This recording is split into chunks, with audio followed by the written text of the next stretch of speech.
Hello दोस्तों, कैसे आप सभी लोग। तो मैं आकाश कुमार स्वागत करता हूं आप सभी के अपने चैनल केयरवेल फार्मा में। जी हां दोस्तों, तो फाइनली वेट खत्म हुआ और आ चुकी है हमारी सोशल एंड प्रिवेंटिव फार्मेसी की 2 मार्क्स की द मोस्ट इंपोर्टेंट क्वेश्चन की वीडियो। तो अभी आप लोग जो है 8th सेमेस्टर में हो और आप अच्छे से जानते हो कि ये वीडियो हमारी इतनी ज़्यादा इंपॉर्टेंट क्यों है। बाकी जो लोग पहली बार देख रहे होंगे उनको बता दूं कि इस वीडियो में हम क्या करते हैं कि 2 मार्क्स के जितने भी पॉसिबल क्वेश्चंस हो सकते हैं वो सब आप लोगों के सामने प्रेजेंट करते हैं और ये क्वेश्चंस हमारे बहुत ज़्यादा इंपॉर्टेंट होते हैं। अब इन क्वेश्चन का फायदा क्या होता है आपको, इस बार तो हमने कुछ अलग भी किया है, तो थोड़ा सा आप सुन लो, उसके बाद क्वेश्चनों पर हम डायरेक्टली चलेंगे। तो इस बार हमने क्या किया कि ईच एंड एवरी क्वेश्चन यानी कि यूनिट 1 से लेकर यूनिट 5th तक जितने भी क्वेश्चन आप लोगों के सामने बन सकते हैं वो सारे क्वेश्चन आपको इस वीडियो में मिलेंगे। मतलब ये कि अगर आप आज की वीडियो कंप्लीट देखते हो तो मतलब समझ लेना कि पास तो आप आराम से आ जाओगे और सोशल एंड प्रिवेंटिव ये सब्जेक्ट आप एकदम फोड़ कर आने वाले हो। जी हाँ, इसकी गारंटी मैं लेता हूँ कि ये वीडियो देखने के बाद आप उसको फोड़ कर आओगे। और दूसरा हमारा सबसे अच्छा चीज़ क्या है कि जो हमारी सोशल प्रिवेंटिव फार्मेसी है इसमें हमारी यूनिट 1 से लेकर यूनिट 4 तक का सिलेबस भी कंप्लीट है। यूनिट 5 बची हुई है, तो अगर टाइम लगता है तो आज रात में इसको भी डाल दूंगा तो सारा ही कंप्लीट हो जाएगा हमारा। बाकी बात करें तो जितने भी हमारे ये क्वेश्चन होंगे ये आपको लॉन्ग क्वेश्चनों में बहुत ज़्यादा हेल्प करेंगे, क्योंकि लॉन्ग क्वेश्चनों में कई बार ये होता है ना कि भाई छोटा सा बता दे, 1 लाइन बता दे, 2 लाइन बता दे बस, तो वो 1 लाइन 2 लाइन जितना भी कंसेप्ट है ना वो ओवरव्यू पूरा का पूरा निचोड़ सारा कुछ आपको इस वीडियो में मिल जाएगा। तो क्या होगा, लॉन्ग क्वेश्चन आप बड़े आराम से लिख कर आ सकते हो। बाकी जो 20 मार्क्स में आपका सेक्शन ए आता है उसमें से तो गारंटी से आपके 15 मार्क्स आएंगे ही आएंगे, क्योंकि इसके अंदर सारे ही ऑलमोस्ट क्वेश्चन है। तो भाई 6-7 क्वेश्चन तो आपको सीधे सीधे मिल ही जाएंगे, बाकी आप इन्हीं से रिलेटेड होंगे तो आप बनाकर लिखकर आ जाओगे। और लॉन्ग क्वेश्चन में देखा जाए तो लगभग 10 प्लस एडिशनल मार्क्स आपको मिलेंगे, यानी कि देखा जाए ओवरव्यू और में देखा जाए तो लगभग 75 मार्क्स में से 30-40 नंबर तो ये वीडियो कंटेन करती है। तो बस इस वीडियो को पूरा आप जरूर देखते जाओ, चाहे स्पीड एक बार को बढ़ा लो लेकिन पूरा देखो। और पीडीएफ भी आपको प्रोवाइड कर दी जाएगी, लेकिन मेन आपको बताएगी वीडियो में जो है एक बार बोलकर हम समझा देते हैं ना, वो चीज़ कानों में घूमती रहती है और एग्जाम पर्पज में भी वो चीज़ दिखेगी। तो बस यहाँ पर चलिए इस वीडियो को हम स्टार्ट करते हैं। तो इस बार जो हमने क्वेश्चन बनाए वो सारे के सारे हमारे क्या है, यूनिट वाइज है, यानी कि एक एक यूनिट करके आपको सारे क्वेश्चन मिल जाएंगे। तो आपको अच्छे से पता है कि पहली जो हमारी यूनिट है उसमें 4 चैप्टर हैं और उसमें हमारे सबसे ज़्यादा क्वेश्चन बनते हैं। तो जो ये वाला हमारा पेज है जिस पर सारे के सारे हमारे क्वेश्चन लिखे हुए हैं, ऑलमोस्ट हमारे 17 क्वेश्चन तक, ये हमारे यूनिट 1 के अंदर से। तो जितने भी यूनिट 1 के क्वेश्चन है सब हम पढ़ेंगे और इससे हमारा पूरा का पूरा रिविजन हो जाएगा। देन बात करें अपने यूनिट 2 के बारे में, तो देखो यूनिट 2 में आपने एक चीज़ देखी होगी, वहाँ सारे डिजीज है, प्रिवेंटिव मेडिसिन है। तो हमने क्या किया, सभी डिसीजेज का एक तरह से ओवरव्यू दे दिया, तो उसके अंदर से जो भी आएगा आपको सारा कुछ मिल जाएगा। अब उसके बाद बात करें तो हमारी जो unit 3rd 4th and 5th आती हैं, इसमें है हमारे नेशनल हेल्थ प्रोग्राम। तो हम क्या करेंगे, जितने भी हमारे ये नेशनल हेल्थ प्रोग्राम्स हैं इनके अंदर की आपको सभी की डेट्स, कब लॉन्च हुआ, कैसे लॉन्च हुआ और उसका मेन ऑब्जेक्टिव, क्योंकि यही मेन कहानी है, बाकी तो सब अपने आप में ही आपको बनानी है कि भाई किसने क्या किया, कैसे हम इसको प्रिवेंट करेंगे। बाकी सारी कहानी आपको खुद से ही बनानी है, वीडियो वैसे बनी रही है, आप वो भी जाके चेकआउट कर सकते हो। तो यहाँ पर क्वेश्चन मेरे लिखे हुए हैं, लेकिन डायरेक्टली हम क्या करेंगे, सॉल्यूशन से शुरुआत करेंगे। यहाँ पर तो एक क्वेश्चन है जो मैं यहाँ लिखना भूल गया लेकिन इंपॉर्टेंट है, वो आपको कमेंट्स में लेके बताना है। डिफाइन सोशल हेल्थ प्रोग्राम, यानी कि नेशनल हेल्थ प्रोग्राम भी हमारे वही होता है, लेकिन सोशल हेल्थ प्रोग्राम से आप क्या समझते हो कमेंट्स में लिख के बताओ, और नेशनल हेल्थ प्रोग्राम क्या होता है इसको आप कमेंट्स में लिख के बता सकते हो। बाकी हेल्थ की डेफिनेशन भी कमेंट्स में लिख के बता सकते हो जितने लोग इसके बारे में जानते हैं। तो सबसे पहले अगर हम बात करें, पहला ही क्वेश्चन हमारा आता है डिफाइन हेल्थ। तो हेल्थ हमारी क्या होती है, तो it is the absence of disease in body, यानी कि अगर हम सिंपल साफ स्पष्ट भाषा में बोलें तो अब्सेंस ऑफ डिसीज, यानी कि हमारी बॉडी में अगर कोई बीमारी नहीं है तो भाई हमारी हेल्थ क्या एकदम फिट है। या इसको और बोल सकते हैं कि it is a condition of person body और अ माइंड, यानी कि यहाँ पर हम बोल सकते हैं कि जो हमारी हेल्थ है वो हमारे किसी भी बंदे, जो भी एक पर्सन है उसकी मतलब हेल्थ कंडीशन क्या है उस टाइम पर, फिजिकली मेंटली कैसा है वो, तो उस कंडीशन को बताती है हमारी हेल्थ। अगर वो बीमार है तो भाई हम बोलेंगे कि भाई बैड हेल्थ है, अगर वो अच्छा है तो हम बोलेंगे गुड हेल्थ है। तो एक तरह से हम बोल सकते हैं कि या तो ऑप्शन ऑफ डिसीज यानी कि गुड हेल्थ हो गया, या फिर हम बोल सकते हैं कि it is a condition of person body और माइंड, यानी कि उस टाइम पर वो बंदे की बॉडी और माइंड की कंडीशन कैसी है, वो उसी को हम हेल्थ बोलते हैं। अब यहाँ पर एक क्वेश्चन आता है, according to WHO concept of health, यानी कि हेल्थ को आपको डिफाइन करना है, लेकिन अकॉर्डिंग टू WHO आपको डिफाइन करना है। तो वैसे तो WHO के अकॉर्डिंग जो हमारी डेफिनेशन है इसी को लोग ऑफिशियल मानते हैं और इसी को लेकर आते हैं, तो आप भी जरूरी नहीं है आप यहाँ भी इसकी डेफिनेशन चिपका सकते थे, कुछ भी गलत नहीं होता। तो अकॉर्डिंग टू WHO अगर देखा जाए तो जो हमारा हेल्थ है, तो हेल्थ इज अ स्टेट, यानी कि हमारी कंडीशन अवस्था है of complete physical mental and social wellbeing and not only the absence of disease, यानी कि ये हमारी एक अवस्था है जिसमें हमको पता लगती है सिचुएशन हमारी कि हम फिजिकली कैसे हैं, मेंटली कैसे हैं एंड सोशली कैसे हैं, यानी कि हमारी तीनों तरह की हेल्थ के बारे में बात की जाती है और केवल absence of disease is not about the health, यानी कि केवल हमारी बॉडी में बीमारी नहीं है तो इसका मतलब ये नहीं है कि हम हेल्थ हैं या हम फिट हैं, हमारी physical, mental and social health कैसी है, ये तीनों हेल्थ को मिलाकर हमारा WHO ने बोला कि तब कोई जो हमारा व्यक्ति होगा, पर्सन होगा, वो हमारा हेल्दी बोला जाएगा। तो ये तीनों कंडीशन हमारी देखी जाती हैं। अब यहाँ एक और चीज़ आती है, चलो मैं इन तीनों कंडीशन को पहले हम पढ़ लेते हैं। तो यहाँ पर हमारी तीनों बात आती है, तो जो भी हमारी हेल्थ है वो तीन चीज़ें कंटेन करती है, physical health, mental health and social health. और जब कोई बंदा इन तीनों में फिट है तभी वो हमारा फिट और हेल्थ कहलाएगा, और ये हमारी WHO के अकॉर्डिंग डेफिनेशन है। तो फिजिकल हेल्थ के बारे में बात करें तो कोई बंदा हमारा फिजिकली फिट है और वो फिजियोलॉजिकल फंक्शन करने में मतलब एक तरह से सक्षम है हमारा, मतलब ही इज एबल टू डू यार फिजिकल वर्क, वो अपने फिजिकल फंक्शनिंग कर सकता है, तो वो फिजिकली हेल्थ कहलाएगी या फिजिकल फिट। मेंटली या इमोशनल हेल्थ बोला जाए तो उसकी जो थिंकिंग और एक्सप्रेसिंग है वो अगर अच्छे तरीके से कर रहा है तो वो हमारा मेंटल या इमोशनल हेल्थ कहलाएगा, यानी कि it is the way of thinking, यानी कि वो सोच कैसे रहा है, एक्सप्रेस कैसे कर रहा है, डिप्रेशन में तो नहीं है, कहीं दुखी तो नहीं है, स्ट्रेस लेके तो नहीं बैठा, तो ये सब चीज़ें होंगी तो वो भाई मेंटली फिट नहीं है। अगर ये सब चीज़ें नहीं है तो वो मेंटली फिट है। थर्ड हमारा आता है सोशल हेल्थ। तो सोशल हेल्थ में हमारा मेनली बात की जाती है कि कोई भी जो बंदा है वो इंडिविजुअल है, उसके रिलेशन कैसे हैं सोसाइटी के साथ में, यानी कि building relation with individual, communication and giving respect to that. यानी कि मान लो एक बंदा कोई हमारा ये है और एक ये है, तो ये आपस में इनका रिलेशन कैसा है, वो रिलेशन नहीं मतलब आपस में बातें कर रहे हो, ऐसा तो नहीं है लड़ रहे हैं झगड़ रहे हैं कि मैं अच्छा तू बुरा तू गंदा, ऐसा नहीं हो, प्यार से बातें करें, मिलजुल कर रहे हैं, तो यही हमारी सोशल हेल्थ कहलाती है। तो यह तीनों हेल्थ हमारी फिट होती है तब वो बंदा हमारा हेल्दी कहलाता है, या उस कंडीशन को हम हेल्थ बोलते हैं, और ये हमारी WHO के अकॉर्डिंग कहा गया है। थर्ड क्वेश्चन हमारा आता है डिफाइन पब्लिक हेल्थ। तो पब्लिक हेल्थ से आप क्या समझते हो? तो देखो नाम से समझो क्या है पब्लिक हेल्थ, यानी कि जो हम लोग हैं पब्लिक, नॉर्मल पब्लिक है, उनके हेल्थ के बारे में बात की जा रही है। अब एक्चुअल में है क्या? तो पब्लिक हेल्थ एक तरह से हमारा एक फिनोमिना हो गया या हमारी एक साइंस हो गई, यानी कि it is a science of protecting and improving the health of people. यानी कि सिंपल सी बात है कि यहाँ पर क्या बात हो रही है कि हम जो पर्सन है उनके प्रोटेक्ट कर रहे हैं और इंप्रूव कर रहे हैं उनकी हेल्थ को, यानी कि ओवरऑल बात हमारी हेल्थ की हो रही है, बस किसकी और कहाँ, इस पर हमारी चीज़ें डिफाइन कर रही हैं। तो पब्लिक हेल्थ में बात करें तो हमारे यहाँ पर जो पीपल नॉर्मल हो गए या कोई कम्युनिटी हो गई, कोई ग्रुप ऑफ पीपल हो गया, उनकी हेल्थ को हम क्या करें, प्रोटेक्ट करें, इंप्रूव करें, वो हमारी पब्लिक हेल्थ होगी। अब इसको और अगर अच्छे से डिफाइन करें थोड़ा टेक्निकल टर्म में तो बोलेंगे it is the science and art of preventing disease, यानी कि बीमारियों से बचने की जो हमारी कला होती है उसी को हम क्या बोलते हैं, पब्लिक हेल्थ बोलते हैं। Second, prolonging life and improving quality of life, यानी कि हम अपनी लाइफ जो जिंदगी है उसको थोड़ा सा बढ़ा रहे हैं, and also improving quality of life, अपनी जिंदगी की जो क्वालिटी है उसको हम इंप्रूव कर रहे हैं। अब ये काम हमारा डिफरेंट ऑर्गेनाइजेशन के द्वारा किया जाता है, एग्जाम्पल हमारा WHO हो गया, कोई कम्युनिटी के द्वारा किया जाता है, या कोई इंडिविजुअल पर्सन भी करता है, जैसे संदीप माहेश्वरी हो गए, या कोई हेल्थ से रिलेटेड केयरवेल फार्मा वाले हो गए, तो ये हमारे कुछ इंडिविजुअल वाले भी चीज़ें हो जाती हैं।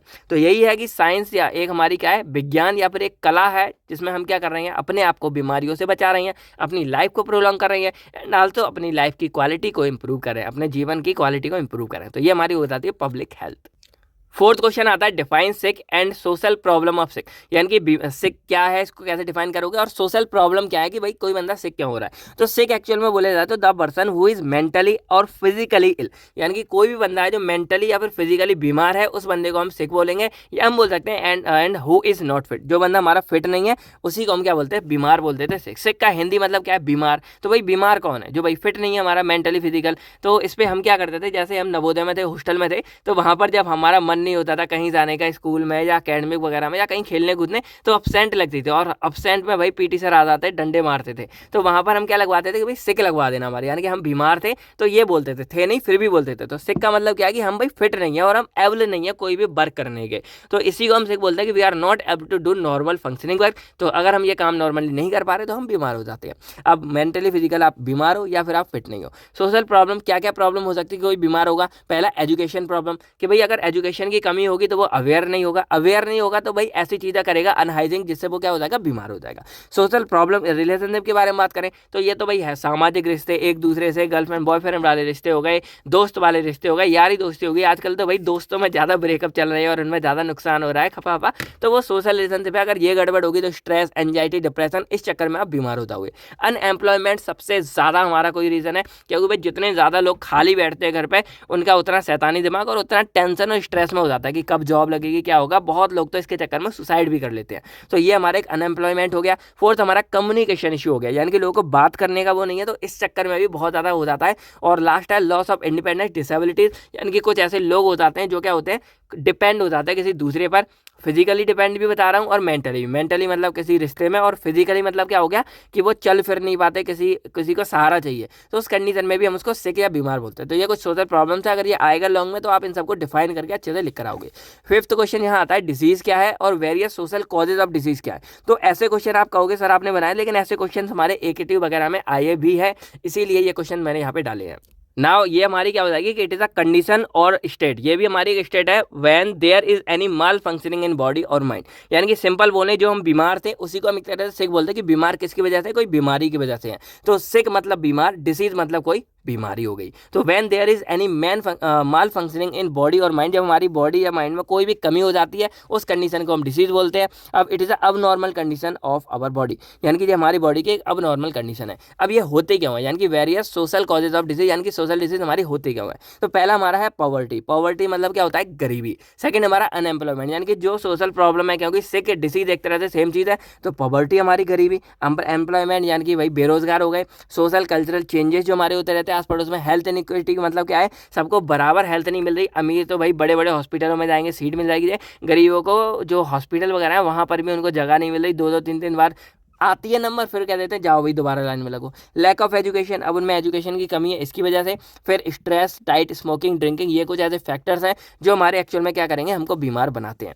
तो ये हमारे को सोशल कॉजेज हो गए। इनको देखो मैं आपको बताता जा रहा हूँ, समझाता जा रहा हूँ, आप अच्छे से जो है एक बार रिवाइज भी करते रहना। 6 हमारा आता है प्रिवेंशन क्या है और लेवल ऑफ प्रिवेंशन क्या है हमारी।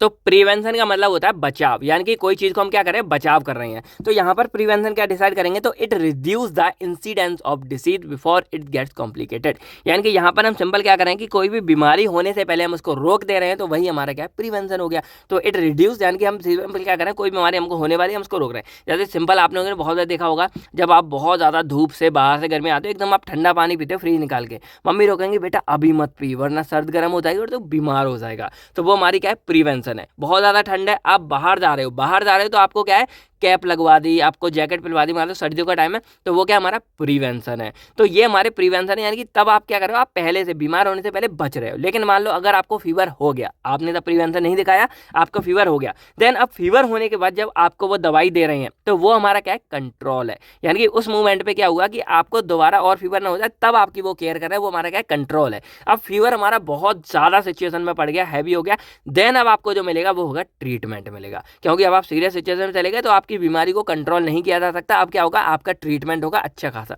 तो ये हमारे 3 लेवल, एक तरह से मतलब चीज लेवल नहीं, मैंने चीज समझा दी, प्रिवेंशन, कंट्रोल एंड हमारा लास्ट क्या था, ट्रीटमेंट। तो इनको कैसे क्या होता है। अब एक हमारा यहाँ टर्म आता है इंटरवेंशन। तो इंटरवेंशन टर्म का सिंपल मतलब क्या होता है, it means controlling a disease during its development stage and testing. यही मैंने जो आपको कंट्रोलिंग बताया था अभी, जो कंट्रोल कि मान लो आपको फीवर आ गया लेकिन फीवर को बढ़ने नहीं देना है, तो उसके लिए पहले से आपको पैरासीटामोल खिला दी, थोड़ा सा ठंडा पानी कर दिया, सिर पे लगा के वो कर रहे हैं, तो वो हमारा इंटरवेंशन है। कि it mean controlling a disease during its development stage and taking action during an incident. मतलब हम क्या कर रहे हैं, अपनी बीमारी को एक कंट्रोलिंग स्टेज, यानी कि सॉरी जो डेवलपमेंट स्टेज है, जब वो बन रही है ज़्यादा फैले उस टाइम पर हम उसको रोक रहे हैं, तो ये हमारा इंटरवेंशन हो गया। अब लेवल ऑफ प्रिवेंशन के बारे में बात करें तो वैसे हमारे 3 ही आपको हर तरफ देखने को मिलेंगे, एक मैंने एडिशनल लिख दिया कि भाई थोड़ा सा बल्क बन जाएगा। तो पहला हमारा आता है इसमें प्राइमोर्डियल प्रिवेंशन। तो प्राइमोर्डियल प्रिवेंशन को सिंपल इतना समझो कि हमारा बचपन से की जाती है एक तरह से। बचपन मतलब क्या है कि कोई भी डिजीज, जैसे मान लो सिगरेट है, अब भाई क्या सिगरेट क्यों रोकी जा रही है, इसलिए रोकी जा रही है कि भाई कल आपको कैंसर होने वाला है तो आज रोक रहे हैं,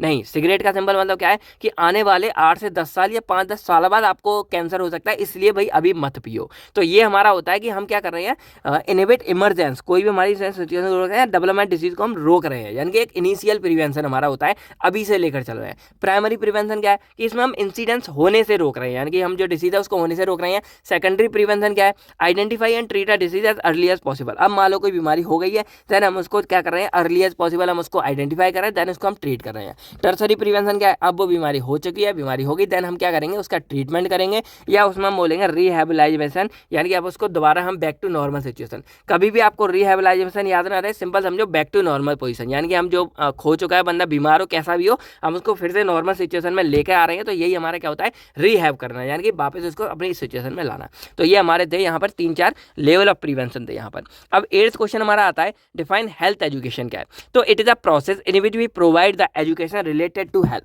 यानी कि ये हमारी एक प्रोसेस है, एक हमारी पूरी मतलब कार्यक्रम है जिसमें हम क्या कर रहे हैं, एजुकेशन प्रोवाइड कर रहे हैं हेल्थ से रिलेटेड। तो यही भाई दोनों वर्ड को समझ लो, एजुकेशन हेल्थ। तो हेल्थ एजुकेशन मतलब education about health. Now these activity are done in, ये हमारी एक्टिविटी स्कूल में, वर्क प्लेस और कम्युनिटीज वगैरह में की जाती है। अब health education is a professional and scientific field which includes promotion of health related activity. अब जो हमारा हेल्थ एजुकेशन है वो हमारा एक प्रोफेशनल और साइंटिफिक फील्ड है, जो हमारा क्या कर रहा है, इंक्लूड कर रहा है promotion of health related activity, यानी कि जितनी भी हमारी प्रमोट करने वाली एक्टिविटीज है उन सबको क्या कर रहा है, प्रमोट कर रहा है। 8th हमारा आता है न्यूट्रिशन। अब न्यूट्रिशन हमारा एक्चुअल में क्या है, तो इसको ध्यान से समझना कि it is a process in which body consume food, यानी कि यहाँ पर क्या हो रहा है कि मान लो ये हमारी बॉडी है, तो इस बॉडी ने क्या किया, यहाँ पर खाना खाया। तो ये एक प्रोसेस है जिसमें क्या करिए, बॉडी खाना खा रही है, और खाना खाने के बाद वो क्या ले रही है कि वो बॉडी से ले रही है यहाँ पर न्यूट्रिएंट, यानी कि उसने खाना खाया ये प्रोसेस, और खाने के बाद उसने क्या लिया, बॉडी ने खाने से न्यूट्रिएंट्स लिए। तो ये जो पूरी प्रोसेस है इसी को हम क्या बोलते हैं, न्यूट्रिशन बोलते हैं। तो अब क्या होगा, जब हमने खाना खाया, खाने से हमने न्यूट्रिशन ले लिया, अब ये हमारे न्यूट्रिशन है ये हमारी बॉडी में क्या करेंगे, हमारी ग्रोथ में, हमारी बॉडी में ग्रोथ में और एनर्जी प्रोवाइड करने में हमारी हेल्प करेंगे। तो ये कंप्लीट जो पूरा फिनोमेना है ये हमारा न्यूट्रिशन कहलाता है, यानी कि it is a process in which body consume, या फिर इंटेक फूड, बॉडी ने इंटेक फूड किया, then get nutrition from that. अब जो खाना खाया उस खाने से उन्होंने न्यूट्रिएंट्स लिए, देन क्या हुआ, एंड यूजेज दैट न्यूट्रिशन। अब जो न्यूट्रिशन हमको मिल गया, उन न्यूट्रिशन का हम यूज करेंगे अपनी बॉडी की हेल्थ के लिए, बॉडी की ग्रोथ के लिए एंड बॉडी के एनर्जी के लिए। तो यही हमारा पूरा न्यूट्रिशन हो जाता है। अब जो न्यूट्रिशन है इसमें मेन फंडा हमारा क्या, न्यूट्रिएंट्स है। तो जब न्यूट्रिएंट्स है वो हमारे 2 टाइप्स के होते हैं, मैक्रो न्यूट्रिएंट्स और माइक्रो न्यूट्रिएंट्स। मैक्रो का मतलब है जो हमारी बॉडी में हमको लार्ज अमाउंट्स में चाहिए, और माइक्रो का मतलब है जो हमारी बॉडी में हमको स्मॉल अमाउंट में चाहिए। माइक्रो के एग्जांपल है कार्बोहाइड्रेट्स, प्रोटीन, फैट्स, वाटर, और माइक्रो के हैं विटामिन और मिनरल्स। ये थोड़ा डिटेल्स में भी पढ़ लेना, एग्जाम में भी कई बार आ जाता है। 9th क्वेश्चन आता है, define balance diet. Balance diet से आप क्या समझते हो, तो इट इज अ डाइट, ये हमारी वो डाइट है जो कंटेन करती है सफिशिएंट अमाउंट में ऑल न्यूट्रिएंट्स को। यानी कि हमने अभी यहाँ पे बोला कि हमें क्या चाहिए अपनी ज़िंदगी में, एनर्जी ग्रोथ, बॉडी को एनर्जी ग्रोथ और हेल्थी बनाए रखने के लिए हमको न्यूट्रिएंट्स चाहिए। अब न्यूट्रिएंट्स हमको मिलते हैं खाने से, फूड से, तो हमको क्या चाहिए, मेनली न्यूट्रिएंट्स चाहिए। तो अब यहाँ पर बैलेंस डाइट का मतलब क्या है कि डाइट मतलब होता है खाना, तो हमको भाई ऐसा खाना, ऐसा फूड चाहिए जिसमें सफिशिएंट अमाउंट में हमारे सारे न्यूट्रिएंट्स प्रेजेंट हो। अब न्यूट्रिएंट्स हमारे कौन कौन से थे, तो अभी मैंने बता दिया, carbohydrate, protein, fat, water, vitamin, mineral. तो हमको ऐसी डाइट चाहिए जिसमें हमारे सफिशिएंट अमाउंट में सारे न्यूट्रिएंट्स प्रेजेंट हो। तो जो हमारी ऐसी डाइट होती है उसको हम क्या बोलते हैं, बैलेंस डाइट बोलते हैं। तो बैलेंस डाइट हमारी क्या है, मतलब एक दिन में हमारी पूरी डिसाइड की जाती है कि एक दिन में हमको कितनी कैलोरी चाहिए। आप लोगों के आस पड़ोस में जरूर कोई ना कोई एक आध ऐसा लड़का मिल जाएगा जो क्या कर रहा होगा, मतलब गिनता होगा, आज मैंने इतनी कैलोरी खा ली, यानी कि जिम वाले तो करते ही है भाई, नाप तोल के। तो वही है कि it is a diet which contain sufficient amount of all nutrient that required in our body in a day, यानी कि एक दिन में हमारी बॉडी को जितनी रिक्वायरमेंट होगी ऑल न्यूट्रिएंट की, वो रिक्वायरमेंट हमारी जिस डाइट में प्रेजेंट होंगे उस डाइट को हम जो है बैलेंस डाइट बोलेंगे। तो आप बैलेंस डाइट कंटेंट, जो हमारी बैलेंस डाइट है वो sufficient amount of fibres, protein, fat, carbohydrate, vitamin, minerals, amino acid and water, ये हमारी कुछ चीज़ें हैं जो कंटेन करती है हमारी बैलेंस डाइट। अब 10th हमारा आता है न्यूट्रिशनल डेफिशिएंसी से आप समझते हो। तो देखो आप न्यूट्रिशन प्रोसेस समझ गए, हम खाना खा रहे हैं, खाने से न्यूट्रिशन ले रहे हैं, उससे हमारी एनर्जी बन रही है। अब न्यूट्रिशन डेफिशिएंसी क्या है कि हमारी बॉडी में क्या हो रहा है कि हमको प्रॉपर अमाउंट में न्यूट्रिशन नहीं मिल रहा है। बैलेंस डाइट हमको सारा कुछ चाहिए था, लेकिन न्यूट्रिशन डेफिशिएंसी में क्या है कि हमको सारा कुछ नहीं मिल रहा है, और जब हमको सारा कुछ नहीं मिल रहा है तो वो सिचुएशन हमारी कहलाती है न्यूट्रिशनल डेफिशिएंसी। न्यूट्रिशनल न्यूट्रिएंट्स हो गए, डेफिशिएंसी का मतलब क्या होगा, यहाँ पर कमी हो गई, यानी कि एक ऐसी कंडीशन जब हमारी बॉडी में प्रॉपर अमाउंट में हमको सारे न्यूट्रिएंट नहीं मिल रहे हैं, तो वो सिचुएशन हमारी न्यूट्रिशनल डेफिशिएंसी कहलाती है। अब इसके एग्जांपल प्रोटीन डेफिशिएंसी मतलब प्रोटीन की कमी, विटामिन डेफिशिएंसी मतलब विटामिन की कमी, माल न्यूट्रिशन मतलब ओवरऑल हमारे जितने भी सारे न्यूट्रिशन है उन सब की कमी हो गई, मिनरल डेफिशिएंसी हमारी बॉडी में मिनरल्स की कमी, फैट डेफिशिएंसी हमारी बॉडी में फैट्स की कमी हो गई। तो इन सब के बारे में डिटेल्स आप लॉन्ग वीडियो में जाके देख सकते हो। 11th आता है विटामिन डेफिशिएंसी क्या है। तो विटामिन डेफिशिएंसी का मतलब पहले हम विटामिन को अगर जाने तो ये एक ऑर्गेनिक कंपाउंड होता है जो हमारे बॉडी में डिफरेंट खाने से आता है, और इसका मेन काम क्या होता है कि हमारा बॉडी में नॉर्मल ग्रोथ प्रोवाइड करता है और गुड हेल्थ को मेंटेन करता है। यानी कि देखा जाए ओवरऑल सबके हमारे ग्रोथ और मेंटेन हेल्थ यही सारी चीज़ें होती है, तो ये भी हमारे बॉडी में नॉर्मल ग्रोथ प्रोवाइड करता है। अब डेफिशिएंसी ऑफ विटामिन मतलब क्या है कि हमारी बॉडी में क्या हो जाता है जब विटामिन की क्या हो जाती है, कमी हो जाती है। तो जब विटामिन की कमी हो जाती है तो उस कंडीशन को हम जो है विटामिन डेफिशिएंसी बोलते हैं। अब विटामिन डेफिशिएंसी की कई बार क्या होता है ना कि इसकी डिजीजेस के नाम आ जाते हैं या आपको कोई भी विटामिन आ सकता है। तो अब देखो इसमें एक वाटर सॉल्युबल विटामिन है, एक ऑयल सॉल्युबल। तो इसके लिए मेरी आपसे गुजारिश है कि आप क्या करोगे, लॉन्ग वीडियो को जाके जरूर देखोगे, क्योंकि लॉन्ग वीडियो में इसके बारे में डिटेल्स में बताया गया है और इसके ऊपर क्वेश्चन आ ही जाता है, शॉर्ट में लॉन्ग में हर तरफ। तो वहाँ पर आपको सारी बीमारियाँ कैसे क्या है, डेफिशिएंसी क्या है, सबके बारे में बताया। तो उसको वीडियो जाके आप जरूर देखना, एक इंपॉर्टेंट वीडियो हमारी। अब डेफिशिएंसी डिसीज में देखा जाए तो विटामिन ए, जिसको हम जो है रेटिनोल नाम से भी जानते हैं, विटामिन सी जिसको हम एजॉर्बिक एसिड नाम से भी जानते हैं, तो इनकी डेफिशिएंसी से कौन कौन सी बीमारी हो सकती है ये आया था। तो यहाँ पर हमारा एक नाइट ब्लाइंडनेस, फिर अगर विटामिन ए की कमी हो, फिर ड्राई आइज, फिर जेरोसिस। जेरोसिस मतलब होता है इन्फ्लेम्ड हो जाती है हमारी आई की जो लिड होती है वो। विटामिन सी मतलब होता है डेंटल प्रॉब्लम इसमें कोई हो रही है, स्लो हीलिंग होगी, हम लोग प्रॉपर ठीक नहीं हो पाएंगे। तो 12 क्वेश्चन हमारा आता है नाइट ब्लाइंडनेस को डिफाइन करना है। तो इसको एक तो हम यहाँ पे निक्टेलोपिया भी कहते हैं। तो नाइट ब्लाइंडनेस को हम जो है हिंदी में रतौंधी बोलते हैं। तो नाइट ब्लाइंडनेस का आपको मतलब नाम से समझ आ रहा है इसमें क्या हो रहा है कि रात में दिखाई नहीं दे रहा। तो सिंपल से इसको डिफाइन क्या करेंगे, it is a poor vision at night, यानी कि नाइट में हमको क्या हो रहा है कि हमको या तो बहुत ही पुअर विजन हो गया या हमको दिखाई नहीं देगा, और डिम लाइट, जब बहुत ज़्यादा क्या हो लाइट कम हो, क्योंकि भाई रात का मतलब क्या है, जब अंधेरा हो तो अगर आप हर तरफ लाइट को बहुत कम कर दोगे, डिम कर दोगे, तो आपको दिखाई प्रॉपर नहीं देगा। तो यही होता है कि it is a poor vision at night और डिम लाइट। लाइट या फिर हल्की लाइट में हमें क्या है प्रॉपर दिखाई नहीं देता है। अब vitamin A deficiency is one of the most common cause of night blindness, यानी कि विटामिन ए की जो डेफिशिएंसी होती है वही सबसे बड़ा कारण होता है हमारे नाइट ब्लाइंडनेस का। अब ऐसा क्यों होता है, क्योंकि जो विटामिन ए है वो हमारे यहाँ पर जो आईज है उसमें प्रोड्यूस कर रहा है रोडोस्पिन को। तो ये जो हमारा एक क्या है पिगमेंट हो गया एक तरह से। तो जब इसकी कमी हो जाती है देन क्या होता है, हमें नाइट विजन यहाँ पर क्या हो जाता है, शो हो जाता है। तो हमको नाइट विजन, नाइट ब्लाइंडनेस की कंडीशन आ जाती है, क्योंकि जो हमारा ये वाला विटामिन है एक तरह से रोडोस्पिन, जो हमारा एक पिगमेंट है, ये हमको चाहिए ही चाहिए अपने नाइट विजन के लिए। तो जब ये नहीं बनता और क्यों नहीं बनता है, हमारे विटामिन ए की कमी की वजह से नहीं बनता है। तो नाइट ब्लाइंडनेस समझ गया कि vitamin A deficiency one of the most common cause of night, it is due to insufficient amount of production of rhodopsin which is necessary night vision. तो जब ये कंडीशन हो जाती है तो हमारा नाइट ब्लाइंडनेस होता है। और नाइट ब्लाइंडनेस है क्या, पुअर विजन एट नाइट और डिम नाइट। डिम नाइट या रात में हमको कम दिखता है, वही हमारा नाइट ब्लाइंडनेस होता है। अब बात करते हैं यहाँ पर मेल न्यूट्रिशन की। तो जब माल न्यूट्रिशन है, it is a condition in which body does not get proper nutrition, यानी कि ये हमारी वो कंडीशन है जब हमारी बॉडी क्या प्रॉपर न्यूट्रिशेंट को मतलब नहीं ले पाती है। अब that are required for optimal health growth and development. तो ये वो है जो हमारी बॉडी में हमको ग्रोथ के लिए और डेवलपमेंट के लिए चाहिए, वो हमको नहीं मिल पाते। तो इसमें हमारे विटामिन तो इनकी कमी हो जाती है। अब जो माल न्यूट्रिशन है ये हमारे क्या होते हैं, दो तरह के होते हैं, एक अंडर वाला होता है, एक ओवर वाला होता है। अंडर वाला क्या होता है, जब हमको न्यूट्रिशन कम मिल रहे हैं तो भाई हमको भुखमरी आएगी, हम लोग पतले हो जाएंगे, प्रॉपर ये हो गई। ओवर वाला जब हम ज़्यादा खा रहे हैं, यानी कि जरूरत से ज़्यादा हमको न्यूट्रिशन मिल रहे हैं, तो उस कंडीशन में हमको मोटापा आ जाएगा और ये सारी सिचुएशन होंगी। तो इस टॉपिक को भी आप जो ट्राई करो कि लॉन्ग में देख लो, शॉर्ट में मैंने आपको समझा दिया है।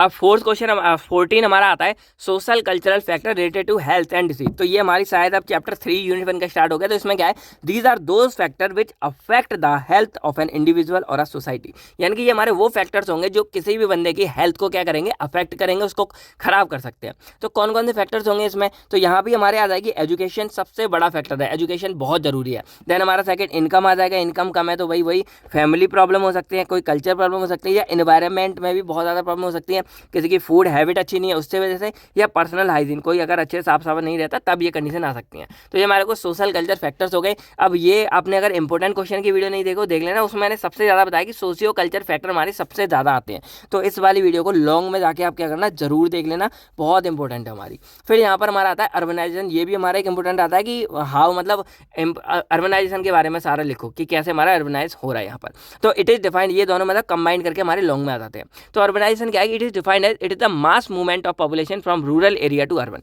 यानी कि सिंपल है कि मान लो ये हमारा गांव क्षेत्र है और ये हमारे पूरे शहर है। तो आजकल क्या हो रहा है कि भी गांव क्षेत्र में इतना प्रॉपर सारे कुछ अवेलेबल फैसिलिटी नहीं है, तो क्या कर रहे हैं लोग शहरों में जाते हैं काम करने नौकरी, और फिर पूरी फैमिली को वहीं पर क्या कर लेते हैं, शिफ्ट कर लेते हैं। तो अर्बनाइजेशन एक्चुअल में यही है कि it is defined is mass movement, यानी कि काफ़ी ज़्यादा बल्क में लोग क्या कर रहे हैं, गाँव से शहरों की तरफ जा रहे हैं। तो यही हमारी क्या कहलाती है, अर्बनाइजेशन कहलाती है। अब it cause a major negative impact, इसने बहुत सारे नेगेटिव इम्पैक्ट भी कॉज किए हैं न्यूट्रिशनल हेल्थ के ऊपर। क्या क्या है, तो वो डिटेल्स वाली वीडियो में जाके आप देख सकते हो, यहाँ पर मोर देन इनफ है।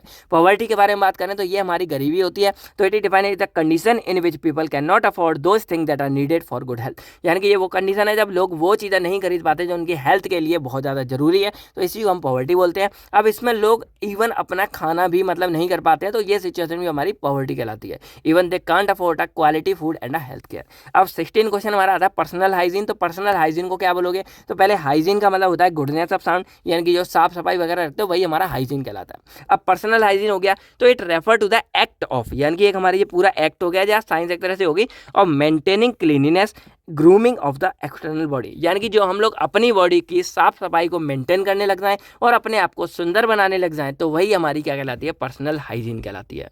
तो क्या काम कर रहे हैं हम यहाँ पर, अपने आप की साफ सफाई कर रहे हैं और अपने आप को सुंदर बना रहे हैं, तो ये हमारी पर्सनल हाइजीन हो गई, यानी कि खुद के लिए कर रहे हैं। Now it can be defined as keeping one's body clean and hygienic, तो ये अपनी बॉडी को यानी कि किसी एक की बॉडी को क्या कर रहे हैं, साफ और हाइजीनिक रख रहे हैं, तो वो हमारी क्या हो जाएगी, पर्सनल हाइजीन। अब हाइजीन में एक और वर्ड मैं ऐड कर दूं, हाइजीन का मतलब सिर्फ साफ नहीं होता कि आप नहा धो लिए, ये भी मतलब होता है कि आप अपने आप को हेल्दी भी रख रहे हो, फिट भी रख रहे हो, तो वो भी हमारी हाइजीनिक कंडीशन कहलाती है। 17 हमारा आता है right about the avoidable habit, तो ऐसी कुछ हैबिट जो हमारी गुड हाइजीन को क्या करेंगे, मतलब मेंटेन करेंगे, यानी कि हमको गुड हाइजीन के लिए ये हैबिट क्या करनी है, अवॉइड करनी है। तो सिंपल सी बात है, आपको क्या करना है, डू नॉट कफ और स्नीज, यानी कि आपको खुले में खांसना या छींकना नहीं है, और अपना हैंकी वगैरह यूज़ करो, हाथ प्रॉपर आपको धोने हैं, आपको नाखून नहीं चबाने हैं, आपको दांत डेली ब्रश करने हैं, डिफिकेटिंग इन आपको खुले में शौच नहीं करना है। तो ये कुछ हमारी कंडीशन है, डिटेल में सारा कुछ आपके लिए पढ़ा होगा। तो यहाँ देखा जाए तो ओवरऑल हमने अपनी जो है यूनिट 1 के सारे क्वेश्चन कंप्लीट कर लिए हैं।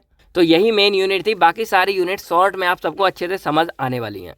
तो देखो यूनिट 2 में हमारी बहुत सारी क्या है डिजीज, मतलब यहाँ पर डिसीजेज दे रखी हैं, ठीक है। तो ये डिसीजेज में क्या है कि किसी भी डिसीज का कोई सा भी कॉजेटिव एजेंट पूछ लेते हैं, कभी पूछते हैं कि वो फैलता कैसे, और कभी एक आध उसका प्रिवेंशन पूछ लेते हैं। तो प्रिवेंशन तो आप उसको लिख सकते हो मोड ऑफ ट्रांसमिशन के बेस पे। तो हम क्या करेंगे इस वाले यहाँ पर यूनिट 2 की जितनी भी हमारी डिसीज हैं, ऑलमोस्ट 14 हमारे इसमें 14-15 कंटेंट आते हैं, सभी का हम क्या करेंगे, यहाँ पर नाम क्या है और कैसे कैसे शॉर्ट में समझते जाएंगे, जिससे आपके सारा यूनिट 2 एकदम कंप्लीट हो जाएगी। तो बात करें हमारी यहाँ पर पहली आती है कॉलेरा। तो कॉलेरा देखा जाए तो एक हमारे जो इंटेस्टाइनल इन्फेक्शन होता है जो हमारा कॉज्ड होता है विब्रियो कॉलेरा के द्वारा, यानी कि जो हमारे यहाँ पर कॉजेटिव एजेंट्स हो गया वो क्या हो गया, विब्रियो कॉलेरा हो गया, यहाँ पर विब्रियो बी फॉर विब्रियो हो गया, ठीक है। तो याद रखना बी फॉर हमारा क्या है, विब्रियो, और यहाँ पर कॉलेरा हो गया। तो कॉजेटिव एजेंट्स पूछ लेते हैं कि ये हमारा किसकी वजह से होता है, वो आप समझ गए, ये हमारा एक बैक्टीरिया होता है। बाकी it cause very bad diarrhoea, ये हमारा बहुत बुरा डायरिया कर देता है, और डिहाइड्रेशन, जिससे हमारी बॉडी में कमजोरी हो जाती है, कमी हो जाती है पानी की, और अगर ज़्यादा सीरियस होता है तो मरने वाली कंडीशन भी आ जाती है। अब यहाँ पर है मोड ऑफ ट्रांसमिशन, MOT यहाँ पे लिख देता हूँ, आपको याद रहेगा। तो ये फैलता कैसे है, तो faeces of an infected person, अगर कोई बंदे की जो फीसेस है यानी कि जो वेस्ट मटेरियल होता है उससे हमारा ये वाला बैक्टीरिया फैलता है। तो ये क्या होता है, खुले में जो लोग जाते हैं तो कभी पैरों पे लग जाता है, कभी कुछ, इससे ट्रांसफर हो के वो क्या हो जाता है, आपके पानी में या फिर फूड में मिल जाता है। तो जो हमारा पानी और फूड को कॉन्टामिनेट कर देगा, तो देन ये चीज़ क्या होगी, आगे और ज़्यादा फैल जाती है। तो वेजिटेबल, स्ट्रीट फूड वगैरह, इनमें ये ज़्यादा देखने को मिलता है। सेकंड हमारा यहाँ पर आता है सार्स, बाकी इसकी भी एक मतलब लॉन्ग वीडियो कंप्लीट है, आप चाहो तो चेकआउट कर सकते हो। सार्स, तो सार्स की अगर फुल फॉर्म देखें तो सीवर एक्यूट रेस्पिरेटरी सिंड्रोम, तो ये हमारी एक कम्युनिकेबल डिजीज होती है जो कॉज होती है हमारे एक वायरस से, जो वायरस हमारा क्या है, new strain of corona virus, यानी कि सार्स हमारा होता है कोरोना वायरस की वजह से। अब इसमें मेनली प्रॉब्लम क्या होती है, ये हमारा समटाइम क्या होता है, फैटल भी होता है, और ये अगर ट्रीटेड ना की जाए तो इसमें मेनली क्या होता है कि सांस लेने में प्रॉब्लम होने लगती है। बाकी यहाँ पर देखा जाए तो ये हमारी जो फैलती है पर्सन टू पर्सन कॉन्टैक्ट। अब देखो इस वाले टर्म को मैं अभी समझा देता हूँ क्योंकि बहुत जगह पे ये सेम आ रहा है। तो पर्सन टू पर्सन कॉन्टैक्ट में हमारी जो है 2 चीज़ें आती हैं। अब 2 चीज़ें कौन सी आती हैं, तो इसको ऐसे समझो, पहला होता है मतलब रेस्पिरेटरी ड्रॉपलेट। तो इसका मतलब क्या है, जैसे मान लो कोई भी पर्सन आस पड़ोस में है तो उसने अगर छींक दिया या उसने खांसा, तो उस कंडीशन में क्या होगा, उसके माउथ के जो ड्रॉपलेट्स हैं हमारे वो क्या हो जाएंगे, एनवायरनमेंट में चले जाएंगे, और दूसरा बंदा जो सांस ले रहा है तो वो उसके अंदर चले जाते हैं, और इससे क्या होगा, जो वायरस है वो हमारा एक बंदे से दूसरे बंदे में क्या करेगा, ट्रांसफर कर गया। तो वो सिचुएशन हमारी कहलाती है यहाँ पर मतलब रेस्पिरेटरी ड्रॉपलेट कॉन्टैक्ट वाली। एंड सेकंड हमारा यहाँ पर आता है पर्सन टू पर्सन कॉन्टैक्ट। तो person to person contact actual में हमारा ड्रॉपलेट वाला भी हो गया कि भाई एक पर्सन से दूसरे में, लेकिन दूसरा क्या हो गया कि यहाँ पर बंदे टच हो रहे हैं, यानी कि एक दूसरे के टच करने से जैसे कोरोना फैल रहा था। दूसरा क्या होगा, किसी की कोई चीज़ ऑब्जेक्ट यूज़ कर लिया, यानी कि मेरी ये पेन है, मान लो मैंने अपने मुंह वगैरह पे हाथ लगाया, थोड़ा खांसा वगैरह, मेरे हाथ पे वायरस आ गई। अब मैंने ये पेंसिल यूज़ की, मैंने यहाँ रख दी। अब क्या हुआ, किसी ने भाई पेंसिल देना है, मैंने उसको दी, तो ये पेंसिल से वायरस उसके हाथ पे लग गए, उसके हाथ पे लग गए तो वायरस क्या हो गया, फिर से डीएक्टिवेट हो गया। अब क्या करेगा वो, उसके हाथ पर अगर उसने अपने हाथ मुंह कान कुछ खुजाया तो उसके अंदर चला जाएगा। तो इस तरह हमारा पर्सन टू पर्सन क्या हो जाता है, कॉन्टैक्ट हो जाता है। तो ये हमारा यहाँ पर हो गया simple person to person contact से। तो ये हमारा क्या हो गया, सार्स हमारा सीवियर एक्यूट रेस्पिरेटरी सिंड्रोम हो गया। कोरोना वायरस एक तरह से इसका नाम समझ लो, ब्रीदिंग प्रॉब्लम होती है, कम्युनिकेबल डिसीज है, फैलता है, सम टाइम में हमारा डेथ भी कॉज करता है, पर्सन से पर्सन में फैलता है। थर्ड हमारे यहाँ आता है इबोला वायरस। तो इबोला वायरस एक्चुअल में एक हमारा वायरल इन्फेक्शन है। तो वायरल इन्फेक्शन क्या करता है, तो ये हमारी बॉडी में फीवर कॉज करेगा, बहुत तेज बुखार आएगा, बॉडी एक्स दर्द वगैरह होगा, डायरिया भी हो जाता है, और ब्लीडिंग भी काफ़ी ज़्यादा होने लगती है, क्योंकि ये हमारे क्लॉटिंग फैक्टर को वो कर देता है, और ओवरऑल देखा जाए तो हमारे इम्यून सिस्टम को ये डैमेज करने लग जाता है। तो ये हमारा कॉलेरा करता है, बहुत ही गंदा वायरस है ये हमारा, और यह कॉज किसकी वजह वजह से होता है, इबोला वायरस की वजह से होता है। बाकी ये मतलब कैसे फैलता है तो हमारा वही पर्सन टू पर्सन फैलता है, मैंने आपको समझा दिया एक में, वही आपके सारे काम आएगा। फोर्थ हमारा आता है इन्फ्लुएंजा। तो इन्फ्लुएंजा हमारा इन्फ्लुएंजा वायरस की वजह से फैलता है और ये वायरस हमारा क्या होता है, आरएनए वायरस होता है। अब इसके क्या क्या नुकसान है, तो इन्फ्लुएंजा अगर हो जाता है किसी को तो फीवर होगा, पेन होगा और वीकनेस, कमजोरी बहुत ज़्यादा आएगी। अब इसको फैलता कैसे, तो ये पर्सन टू पर्सन कॉन्टैक्ट से फैलता है और रेस्पिरेटरी जो हमारा ऊपर था। फिफ्थ हमारा आता है एक्यूट रेस्पिरेटरी सिंड्रोम, ये हमारा ARI होता है। तो ये ARI जो हमारा है ये हमारे बहुत सारे बैक्टीरिया और वायरस की वजह से होता है। इसमें कोई फिक्स नहीं है, क्यों नहीं है, क्योंकि ये हमारा दो पार्ट्स में जाता है, एक अपर एक्यूट रेस्पिरेटरी इन्फेक्शन, एक हमारा लोअर एक्यूट रेस्पिरेटरी इन्फेक्शन। तो ये थोड़ा थोड़ा हमारा अलग वेरी कर सकता है, इसलिए अब इसके ऊपर आता है 2 नंबर में, तो इतना बहुत है। अगर लॉन्ग में आता है तो डिटेल्स वीडियो आप जाके चेकआउट कर सकते हो। बाकी ये हमारी एक इन्फेक्टिव डिसीज़ है जो इन्फ्लामेशन कॉज करती है हमारे रेस्पिरेटरी ट्रैक में, यानी कि जो हमारा पूरा सांस लेने का स्वतंत्र तंत्र है, ट्रैक है, उसके अंदर कहीं ना कहीं हमारे इन्फ्लामेशन हो जाती है, जिससे हमको सांस लेने में प्रॉब्लम होगी। तो यहाँ पर यही हमारा होता है, ब्रीथिंग प्रॉब्लम हमारी हो जाती है। यहाँ पर आप समझते जाओ, इसीलिए कहता हूँ देखो वीडियो जरूरी है, क्योंकि कुछ चीज़ें हमारी टू द पॉइंट मतलब ऑन द पॉइंट हमारी ऐड हो जाती हैं, जो आप वीडियो देख रहे हो तो आप ही के काम आएंगे, ठीक है। तो इसीलिए बाकी फैलता कैसे है, तो पर्सन टू पर्सन कॉन्टैक्ट से हमारा फैलता है। मलेरिया के बारे में बात कर रहे हैं 6। तो ये मलेरिया हमारा क्या होता है, it is caused by A Plasmodium parasite. Causative agent पहले आता है, तो ये प्लाज्मोडियम पैरासाइट से फैलता है। बाकी it is most wide spread disease, एक हमारी ये बहुत ज़्यादा वाइड स्प्रेड डिजीज है एंड समटाइम फैटल डिजीज, ये समटाइम क्या घातक भी होती है, तो मौत भी कॉज कर सकती है। और ये हमारी फैलती किससे, मॉस्किटो से फैलती है हमारी। अब इसके अंदर होता क्या हमारा, तो यहाँ पर क्या हो जाता है, हमारा हाई फीवर हो जाता है, यानी कि बहुत ज़्यादा क्या आने लगता है, फीवर आने लगता है और पेन भी होता है बहुत जगह पे। तो ये हमारा क्या हो गया, मलेरिया हो गया। अब ये फैलता किसकी वजह से है, तो ये हमारा फैलता है मच्छरों की वजह से, यानी कि bite of infected female anopheles mosquito, यानी कि जो एक हमारी नाम याद रखना क्या है यहाँ पर, फीमेल एनाफिलिस मॉस्किटो। देखो लैंग्वेज आप खुद बनाकर आ जाओगे, कंटेंट में आपको बता रहा हूँ। तो फीमेल एनाफिलिस मॉस्किटो है, जिसकी वजह से हमारा मलेरिया क्या हो जाता है, फैल जाता है। 7th हमारा आता है चिकनगुनिया। चिकनगुनिया जो हमारा है वो चिकनगुनिया वायरस की वजह से फैलता है, जिसको हम शॉर्ट में चिक बोलते हैं। अब ये क्या करता है, तो ये भी हमारा हाई फीवर कॉज करेगा और बहुत जगह पे क्या होगा, सीवर जॉइंट पेन होगा, मसल पेन होगा और हेडेक होगा, यानी कि मलेरिया की तरह कुछ कुछ ये हमारा क्या हो जाता है, सेम हो जाता है। फैलता कैसे, तो ये भी हमारा मच्छर की वजह से फैलता है, बस मच्छर अलग अलग है। यहाँ पर जो मलेरिया हमारा था लेडीज फीमेल थी एनाफिलिस मॉस्किटो, और यहाँ पर हमारे क्या एडीज एजिप्टी है और एडीज एल्वोपिक्टस है। ये तो नाम याद रखना, देखो मच्छरों के नाम याद रखना, ये कई जगह आ जाते हैं, वैसे भी आपके काम आएंगे, तो इनको आप याद रखना। बाकी ये हमारा क्या बताता है, पर्सन टू पर्सन भी हमारे चिकनगुनिया फैलने के चांस रहते हैं, क्योंकि ये हमारा एक वायरस की वजह से होता है, ठीक है। बाकी मच्छर तो इसको फैलाता ही हमारे। अब डेंगू के बारे में अगर बात करें, तो डेंगू हमारा क्या है, ये हमारा एक फ्लैवी वायरस की वजह से होता है, ये भी हमारा क्या एक वायरस की वजह से होता है। अब ये भी हमारा क्या करता है, हैवी फीवर कॉज करता है, चिल्स मतलब बहुत ज़्यादा ठंड लगती है, एंड आल्सो डेंजरस, यानी कि ये भी हमारा डेंजरस है, जिससे जान भी जाती है। जान सबसे बड़ा जाने का रीजन क्या है, कि हमारी क्या कर देता है, प्लेटलेट्स को डाउन कर देता है। जब प्लेटलेट्स हमारी डाउन हो जाएंगे तो भाई ऑब्वियसली बात है क्या होगा, बंदे में जान ही नहीं रहेगी, ये होता है। अब ये क्यों फैलता है, तो ये हमारा बाइट ऑफ मॉस्किटो, मच्छरों के काटने की वजह से, और पर्सन टू पर्सन कॉन्टैक्ट भी हमारा फैल जाता है। बाकी इसके आपको प्रिवेंशन लिख दिए, क्योंकि एग्जाम में एक बार पूछे गए थे कि डेंगू को हम कैसे प्रिवेंट कर सके। वैसे आप खुद भी बनाकर लिख के आ सकते हो कि मच्छर है तो प्रिवेंट कर सकते हैं, फुल स्लीव्स के कपड़े पहन सकते हैं, मॉस्किटो नेट यूज़ कर सकते हैं, मच्छरों को मार सकते हैं, मच्छरों रेपेलेंट क्रीम यूज़ कर सकते हैं, स्प्रे यूज़ कर सकते हैं, नेट यूज़ कर सकते हैं, लॉन्ग स्लीव के कपड़े डालो, ट्राउजर बाहर पहनो, और भाई अपने आप को मतलब हाइजीनिक रखो, पानी को स्टोर करके नहीं रखना। तो बहुत सारी बातें जो आप जनरली जानते हो, मच्छरों को रोकने के लिए वही डेंगू रुक जाएगा, और यही तीनों में काम आएगा। चिकनगुनिया भी हमारा मच्छर की वजह से, मलेरिया, तो ये जो हमारे प्रिवेंटिव है ये हमारे क्या है, तीनों के लिए काम आएंगे, यानी कि डेंगू के लिए भी, चिकनगुनिया के लिए और मलेरिया के लिए भी, तीनों के लिए हमारे क्या आएंगे, काम आएंगे यहाँ पर। अब 9th आता है लिम्फेटिक फिलेरियासिस, ये भी हमारा सेम है, इसमें भी ये प्रिवेंशन हमारे काम आएंगे, क्योंकि ये भी एक मच्छर की वजह से हो रहा है। तो लिम्फेटिक फिलेरियासिस क्या है, तो एक्चुअल में it is cause by Wuchereria bancrofti. ये हमारे एक राउंड वॉर्म्स, एक तरह से हमारे कीड़े वगैरह छोटे हो जाते हैं, इंसेक्ट टाइप। तो ये व्यूकैरिया बैंक्रॉफ्टी है इसका नाम। अब इसको हम एलिफेंटाइज नाम से भी जानते हैं। अब इसमें होता क्या है, तो it is an infectious topical disease, एक हमारी टॉपिकल डिजीज है जो हमारी फिलेरिस वॉर्म के द्वारा होती है, और इसमें क्या हो जाता है हमारा, इसमें हमारे हाथ पैर क्या हो जाते हैं, स्वेल कर जाते हैं, बहुत बड़े बड़े हो जाते हैं, एक तरह से हाथी की तरह देखने लगते हैं। तो इसी को हम लिम्फेटिक फिलेरिस बोलते हैं, यानी कि इसीलिए इसका नाम एलिफेंटियासिस भी है, क्योंकि इसमें जो हाथ पैर हमारे वो हाथी के जैसे बड़े हो जाते हैं। 10th हमारा आता है निमोनिया। ये क्वेश्चन कई बार हमारे एग्जाम में आ जाता है। तो क्या है कि it is caused by a virus, bacteria, फंजा। ये हमारा तीनों की वजह से होता है। अदर्स आर इन्फ्लुएंजा वायरस, ये हमारा इन्फ्लुएंजा वायरस की वजह से भी होता है, और ह्यूमन एडिनो वायरस की वजह से भी होता है। तो ये हमारा एक इन्फेक्टिव डिसीज है जो ऑकर्स होती है हमारे लंग्स में, और ये मतलब इसमें होता क्या है कि भाई सांस सांस लेने में बहुत ज़्यादा क्या होने लगती है, प्रॉब्लम होने लगती है। तो ये हमारा क्या निमोनिया था। अब ये पर्सन टू पर्सन फैलता है रेस्पिरेटरी, जो मैंने आपको बता दिया। यानी कि अब तक आपके सामने दो आए हैं, एक पर्सन टू पर्सन फैलना, दूसरा एक मच्छर की वजह से फैलना। तो ज़्यादा कुछ देखा है, दो ही ये है मेथड ऑफ ट्रांसमिशन, तो इनको आप देख सकते हो। अब प्रिवेंशन इसको कैसे करेंगे, तो इसके लिए पैसे तो हमारी वैक्सीन आती हैं, जिसमें हमारी न्यूमोवैक्स 23 हो गया या रियोनोवार 13 हो गया। मास्क लगा के रखो हर जगह, और वॉश योर हैंड, अपने हाथ पैर अच्छे से धो के रखो। तो ये हमारा निमोनिया के लिए यहाँ पर क्या हो गया, प्रिवेंशन हो गया। अब यहाँ पर बात करें हम अपनी 11, तो ये कुछ हमारी ऐसी डिसीज है जो नॉन कम्युनिकेबल है, हमारी फैलती नहीं है। तो यहाँ पर 11 हमारा आता है हाइपरटेंशन हमारा। तो हाइपरटेंशन की सिंपल सिचुएशन क्या है कि हमारा क्या हो जाता है, ब्लड प्रेशर हो जाता है बहुत ज़्यादा हाई। अब ब्लड प्रेशर हाई क्यों होता है, तो ये हमारा माला क्या है, हमारी ब्लड वेसल्स है, और ये हमारा क्या है, ब्लड बह रहा है ये सिचुएशन में। तो ये हमारी क्या हो जाती है, कंस्ट्रिक्ट हो जाती है। तो जब कंस्ट्रिक्ट हो जाएगी तो ब्लड तो हमारा उतना ही है, और जब ब्लड उतना ही है तो यहाँ पर क्या हो जाता है, बहुत ज़्यादा प्रेशर जनरेट हो जाता है। तो इसी प्रेशर को हम क्या बोलते हैं, ब्लड प्रेशर। और ये प्रेशर हमारे बहुत ज़्यादा हो जाता है, तो उस कंडीशन को बोलते हैं हाइपरटेंशन बोलते हैं।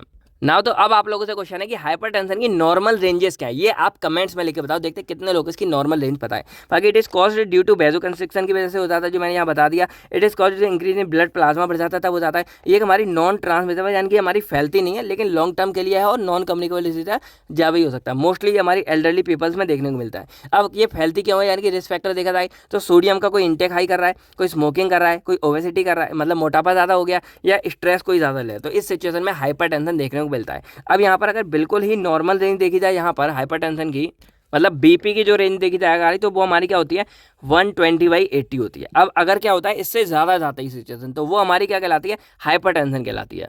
तो मेनली तो हमारी जो हाइपरटेंशन वाली सिचुएशन है उसको हम क्या बोलते हैं, जब हमारा वो 140 से ऊपर वाला और नीचे वाला हमारा 90 हो जाए, तो ये सिचुएशन में हम हाइपरटेंशन एक्चुअल में बोलते हैं यहाँ पर। अब 12 आता है हमारा डायबिटीज मेलाइटिस। तो डायबिटीज मेलाइटिस हमारी क्या है, डीएम है। तो इसको हम जो है ग्लूकोज का ज़्यादा हो जाना बॉडी में बोलते हैं। तो वैसे मैंने जब पढ़ाया था तो डिटेल में आपको सब समझाया, आप चाहो तो वो चेकआउट कर सकते हो।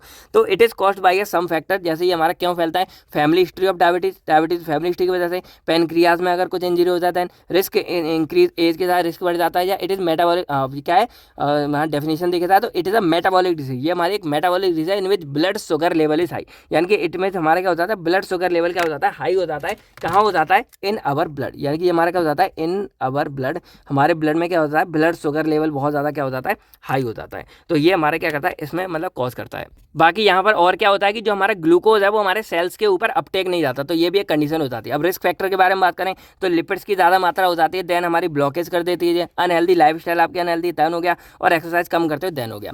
13 हमारा आता है कैंसर। तो कैंसर हमारा क्या है, एक हमारी क्या है, ऐसी सिचुएशन है जिसमें हमारी अनकंट्रोल्ड की सेल ग्रोथ होती है, यानी कि it is uncontrolled and abnormal cell division in body and destroy body tissue, यानी कि ये बहुत ज़्यादा क्या होता है, हमारी बॉडी में होने लगती है। अब ये होती क्या हुआ है, तो बेटा केमिकल और टॉक्सिक कंपाउंड की वजह से, रेडिएशन की वजह से, हेरिडिटी भी होता है समटाइम, मतलब पेरेंट्स को होता है, और पैथोजन कुछ वायरस बैक्टीरिया की वजह से भी होता है। तो ये हमारा कैंसर के बारे में देखो, ये कुछ ऐसी चीज़ आप लिखा होगे बार बार।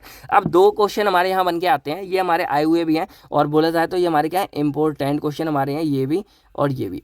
तो यहाँ पर बात की जाए क्या है, हमारा ड्रग एडिक्शन और ड्रग अब्यूज। तो ड्रग एडिक्शन एक्चुअल में मतलब क्या है, यहाँ पर पढ़ो एडिक्शन। एडिक्शन का मतलब क्या है, किसी का आदी हो जाना, या किसी से भाई हट नहीं पाना, किसी की आदत लग जाना। तो ड्रग एडिक्शन क्या है कि it is a chronic brain disorder. ये हमारे क्या है, ब्रेन का एक क्रॉनिक डिसऑर्डर है, in which patient continuously uses the drug. इसमें क्या होता है, पेशेंट कंटिन्यूसली यूज कर रहा है ड्रग को इन एक्सेस, ज़्यादा मात्रा में, and are unable to stop consuming the drug, और वो अपने आप को अनेबल, यानी कि भाई चाह कर भी क्या कर रहा है, वो रोक नहीं पा रहा है उन ड्रग को लेने से। तो ये कंडीशन हमारी कहलाती है ड्रग एडिक्शन कहलाती है, यानी कि it is a chronic brain disorder in which patient continuously use the drug. वो ड्रग को कंटिन्यू यूज कर रहा है एक्सेस में, और रोक भी नहीं पा रहा है खुद को उन्हें यूज करने से। एग्जाम्पल हमारे कैफीन, कई लोग भाई कॉफी और चाय के बहुत ज़्यादा शौकीन हो जाते हैं, उन्हें जब तक नहीं मिले उन्हें तलब लगने लगती है। फिर कुछ निकोटिनिक हो गया, या फिर गुटखा वगैरह आते हैं, तो उनके लोग क्या हो जाते हैं, एडिक्ट हो जाते हैं। अब यहाँ बात करते हैं ड्रग एब्यूज़ के बारे में। तो ड्रग एब्यूज़ भी कुछ हमारा इसी के जैसा होता है ड्रग एडिक्शन की। यहाँ भी लोग अत्यधिक मात्रा में ड्रग का यूज़ करते हैं, लेकिन वो यूज़ करते हैं क्रिएटिंग प्लीजरेबल इफेक्ट, यानी कि अपने आप को बस खुश करने के लिए। जैसे अल्कोहल पीते हैं तो क्यों पी रहे हैं,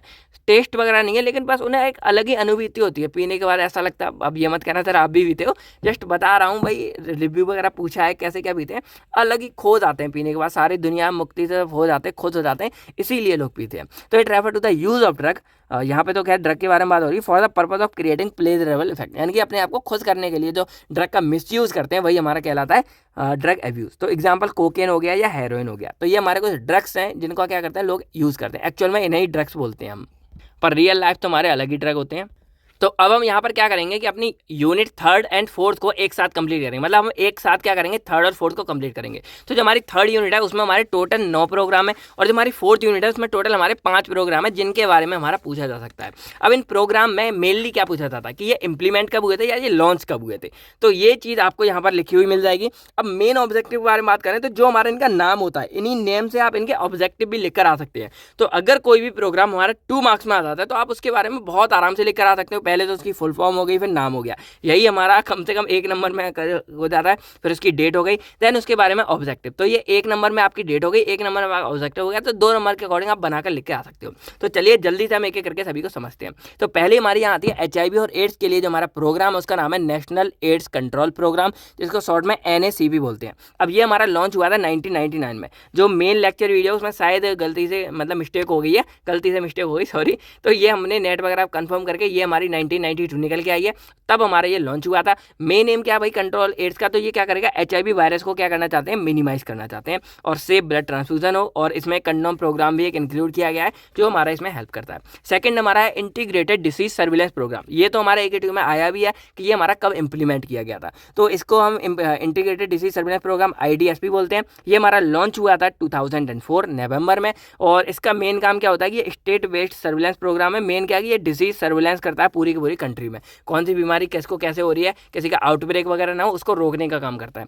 थर्ड हमारा आता है पल्स पोलियो प्रोग्राम, जिसको शॉर्ट में PPP बोलते हैं। ये हमारा लॉन्च हुआ था 1995 में हुआ था। अब आप चाहो ना इनको कैसे याद कर सकते हो, अगर आप चाहो थोड़ा सा रिलेशन बना लो, यानी कि मान लो कि हमारा ये था NACP है एड्स वाला, तो आप याद रखो एड्स वाला 92 में आया था, और उसके क्या हुआ 3 साल बाद हमारे पोलियो वाला आ गया। तो इस तरह अगर आप याद करोगे तो ये हो जाएगा, यानी कि एड्स, तो आपको अगर एक याद है फिर आप कंडीशन याद करो, यानी कि एड्स आया था हमारा 92 में, 3 साल बाद हमारा आ गया था मतलब पोलियो वाला, और 3 साल के मान लो और यहाँ पर आप लगाओगे तो उसके करेक्ट 9 साल बाद हमारा आ गया था IDSP आ गया था। तो इस तरह अगर आप करके करके थोड़ा सा रिलेशन बना लोगे ना तो आपको ये कहानी अच्छे से याद हो जाएगी। तो पोलियो प्रोग्राम का मेन एम क्या था कि ये OPV यानी कि ओरल पोलियो वैक्सीन हमारी प्रोवाइड करेंगे उन चिल्ड्रंस को जो 5 साल से कम के हैं। साल में 2 बार दी जाती है, दिसंबर एंड जनवरी में। फोर्थ हमारा आता है यूनिवर्सल इम्यूनाइजेशन प्रोग्राम, जिसको हम UIP बोलते हैं। ये लॉन्च हुआ था 1974 में, इंप्लीमेंट किया गया था जनवरी 1985 में गया था। सन आप याद कर लेना। इसमें मेन काम क्या कि ये वैक्सीन प्रोवाइड करते हैं हम बच्चों को अगेंस्ट प्रोटेक्टेबल 6 प्रिवेंटेबल डिसीज। तो ये हमारी ऐसी प्रिवेंटेबल डिसीज होती है जिनको बाद में प्रिवेंट कर सकते हैं। तो मेन उसमें क्या था, diphtheria, whooping cough, tetanus, polio vision, इसके बारे में डिटेल्स में पढ़ लेना, इंपॉर्टेंट है। देखो मैंने इंपॉर्टेंट भी पढ़ा रखे, तो आप जाके चेकआउट कर सकते हो। फिफ्थ हमारा यहाँ पे आता है नेशनल लेप्रोसी कंट्रोल प्रोग्राम, जिसको शॉर्ट में NLCP बोलते हैं। लॉन्च हुआ था 1955 में लॉन्च हुआ था। इसका मेन काम क्या है कि ये कंट्रोल करता है लेप्रोसी को, उसकी अर्ली डिटेक्शन करके और उसके केसेस को रिड्यूस करके।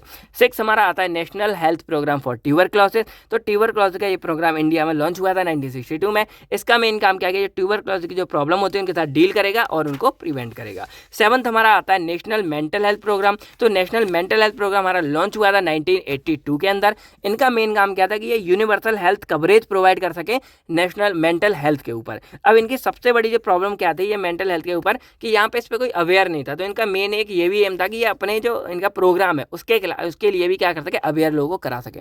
फिर डिस्ट्रिक्ट मेंटल हेल्थ प्रोग्राम इसी के अंदर में लॉन्च कर दिया गया था, जिसको हम DMHP बोलते हैं। ये हमारा 1996 में आया था। 82 में हमारा आया था नेशनल मेंटल हेल्थ प्रोग्राम। फिर नेशनल की जगह डिस्ट्रिक्ट लगा दो, जो डिस्ट्रिक्ट वाइज हो गया डिस्ट्रिक्ट मेंटल हेल्थ प्रोग्राम 1996 में आया था हमारा। ठीक है, अगर किसी की डेट सेम है या आगे पीछे तो याद कर सकते हो। जैसे जो मेंटल वाला है वो हमारा 1 साल बाद आया है पोलियो के, जस्ट पोलियो के 1 साल बाद हमारा मेंटल वाला आया था। तो ऐसे आपको ये थोड़े थोड़े कहानी याद रहेंगी, लेकिन जो मेन है वो हमारा 1982 में आया था। अब इनके भी जो मेन काम क्या था, ये मेंटल मतलब जो हेल्थ के जो पीपल थे उनको केयर प्रोवाइड कर सके। 8वां हमारा आता है यहाँ पर national program for control prevention and control of deafness. तो डीफनेस के लिए जो हमारे प्रोग्राम है इसकी सन वगैरह कंफर्म नहीं है, अगर आप में से किसी को पता हो तो कमेंट्स में लिख के बताओ। अब इनका मेन काम क्या था, ये प्रिवेंट कर सके अवॉइडेबल हियरिंग लॉस, यानी कि जिन लॉस को हम अवॉइड कर सकते हैं, भाई किसी की मतलब कानों की सुनने की क्षमता ना जाए, तो उसको हम यहाँ पर मतलब ये प्रोग्राम हमारा उस जगह पे काम आता है। जो अवेयरनेस भी फैलाता है, ज़्यादा ईयरफोन कानों में ना लगाएं, डीफनेस वगैरह हो सकती है इस चीज़ों में। 9th हमारा आता है national program for control of blindness, यानी कि अंधे लोगों के लिए हमारा, तो इसको हम शॉर्ट में NPCB बोलते हैं। शॉर्ट फॉर्म भी याद करना कि अगर कभी ये शॉर्ट फॉर्म आता है तो आप इसकी फुल फॉर्म लिख सको। ये लॉन्च हुआ था हमारा 1976 में हुआ था। इनका मेन काम क्या कि हमारे NPCB जो पहला प्रोग्राम है इसी को थोड़ा स्ट्रेंथ प्रोवाइड कर सकें, बाकी हाई क्वालिटी आई केयर प्रोवाइड कर सकें हमारे पीपल्स को। अब हमारी यूनिट 4 आ जाती है। इसमें हमारे सिर्फ 5 प्रोग्राम है, इनके बारे में हमको पढ़ना है। और एक हमारा सोशल हेल्थ प्रोग्राम्स के अंदर और आता है, तो वो आप चाहो लॉन्ग वीडियो में देख सकते हो, कंप्लीट हो रखी है हमारी। तो यहाँ पर पहला प्रोग्राम हमारा आता है नेशनल फैमिली वेलफेयर प्रोग्राम। देखो मैं एक बात अभी बता दूँ कि लॉन्ग क्वेश्चन शॉर्ट किसी के अकॉर्डिंग ले लो।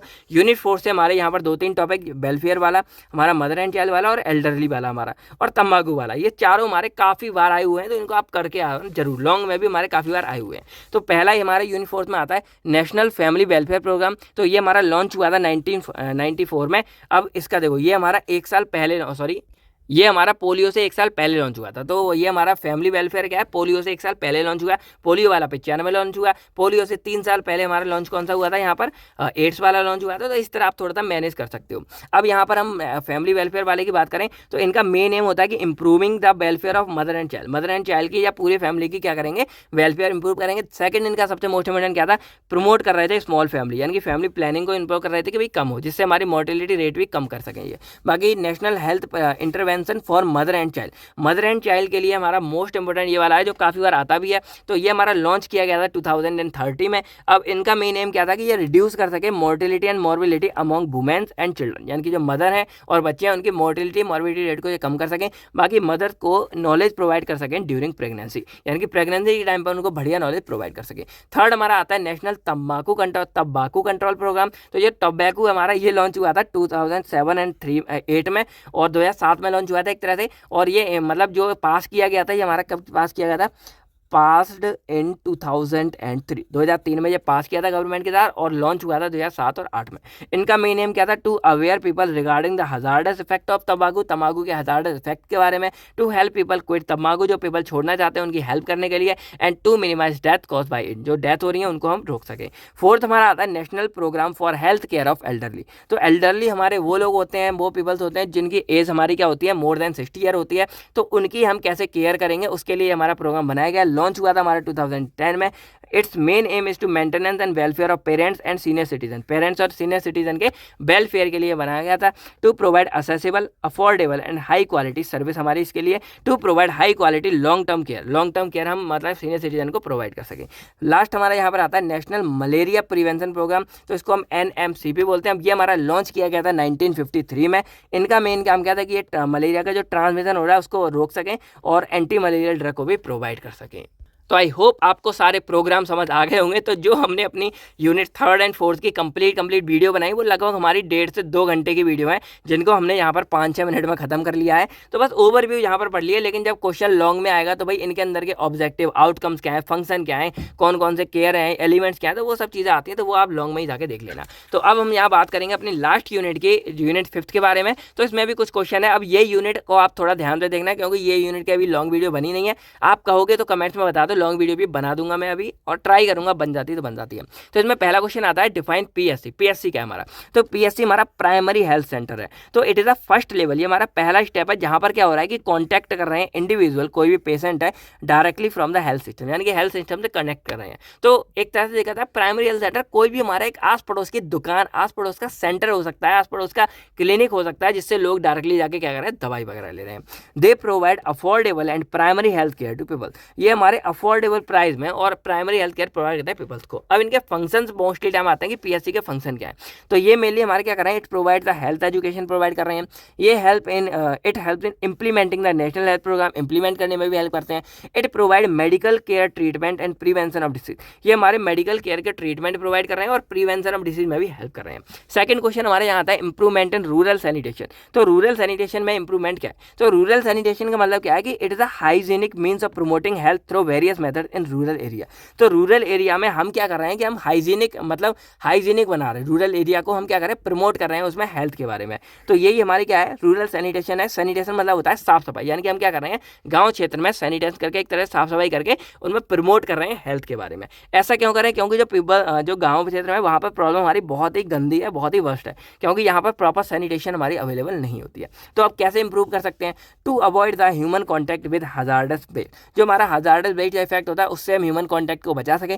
Treatment and proper disposal of sewage waste water, जो हमारा गंदा पानी है वो गांव क्षेत्र में बहुत आता है, तो उसकी प्रॉपर डिस्पोजल वगैरह कर सकें। टू प्रोवाइड द प्रॉपर, देखो एक एग्जांपल अगर बताऊं, गांव क्षेत्र में क्या होता है, जब कुछ नहीं बचता तो एक नहर नदी जो पास पड़ोस में जाती है उसी में सारा पानी बह जाता है। और आपको बताया कि गाँव क्षेत्र में हर कोई नहर नदी में नहाता है, कूद कूद के नहाता है, तो भाई ऑब्वियसली बात है वो बीमार पड़ जाएंगे।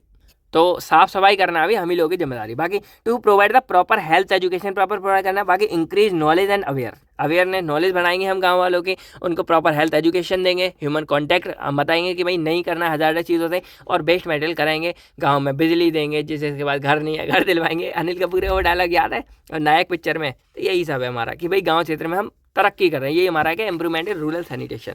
अब थर्ड आता है कम्युनिटी हेल्थ से क्या समझते हैं, कम्युनिटी हेल्थ सर्विस से आप क्या समझते हो। तो यहाँ पर जो कम्युनिटी हमारी या पूरी एक संस्था होती है वो हमारी क्या करती है, deal with the preventive, curative and promotional service at its focus is health problem. यानी कि मेनली क्या कर रहे हैं, ये preventive service, curative service, promotional service provide कर रहे हैं। जितने भी हमारे कम्युनिटी या गाँव क्षेत्र के लोग हैं उनको उनकी हेल्थ प्रॉब्लम को सुन के सॉल्व कर रहे हैं। बाकी ये mainly focus on the particular group, ये हमारे कोई पर्टिकुलर ग्रुप पे जाके करते हैं। जो गाँव क्षेत्र के लोग हैं ऐसे नहीं कोई एक जगह जहाँ पर मतलब प्रॉपर फैसिलिटी प्रोवाइड नहीं है वहां जाके ये अपना काम करता है। यही हमारी कम्युनिटी हेल्थ सर्विसेज या कम्युनिटी हेल्थ कहलाता है। अगर कभी सर्विसेज आ जाता है तो वहां भी जाके आप इसको डिसाइड कर सकते हो।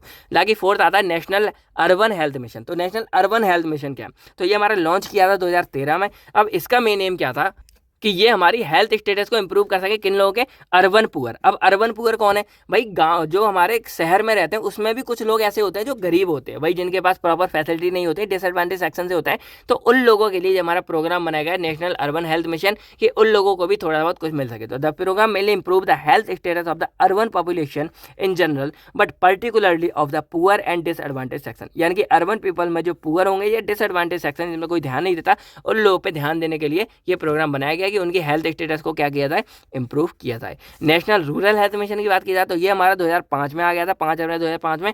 इनका मेन एम क्या था कि they provide the affordable, effective and accountable primary health care to rural people. यानी कि रूरल पीपल्स में ये हमारा अफोर्डेबल, इफेक्टिव और accountable primary health care provide कर सके। अब 6 हमारा आता है why health education is required in school. School में हेल्थ एजुकेशन की क्यों जरूरत है इसके बारे में। तो ये क्या है, to learn children about the importance of health, बच्चों को मतलब हेल्थ की इंपॉर्टेंस के बारे में बताने के लिए। To aware and educated about the personal hygiene के बारे में बच्चों को बताने के लिए। टू इंप्रूव इम्यून सिस्टम और चिल्ड्रन के इम्यून सिस्टम को इंप्रूव करने के लिए। To keep the child physically and mentally fit, यानी कि बच्चों को फिजिकली और मेंटली फिट रखने के लिए। तो ये सारे के सारे क्वेश्चन हमारे हो चुके हैं। अब आपको वीडियो कैसी लगी कमेंट करके बताओ। बाकी जो हमारे नेशनल हेल्थ प्रोग्राम या फिर सोशल हेल्थ प्रोग्राम के बारे में कमेंट्स में लिख के बताओ। बाकी यहाँ तक वीडियो किसने लगातार देखी कमेंट करके बताओ। बाकी अगर आपको यूनिट 5 चाहिए तो कमेंट्स में लिखकर अभी बोल सकते हो। बाकी इन क्वेश्चन में अगर कोई डाउट हो तो कमेंट करके बताओ। बाकी अपनी तरफ से जितने भी नीचे कमेंट्स करके लिख सकते हो। टाइम स्टैम्प भी आप लोग खुद से बना सकते हो कि भाई यूनिट 1 से कब से स्टार्ट हुई। सेकंड ये आप पढ़ते हो तो थोड़ा बहुत काम आप भी कर सकते हो, यार अकेला मैं क्या क्या करूँगा, थोड़ी बहुत हेल्प आप भी कमेंट्स करके बता सकते हो। तो बस मिलते हैं हम आपसे बहुत जल्द नेक्स्ट वीडियो में। तब तक friend thank you, take care, आपसे अपना अपनी फैमिली का ख्याल रखिएगा। बाकी all the best for exam, फोड़ कर आना आपका कल।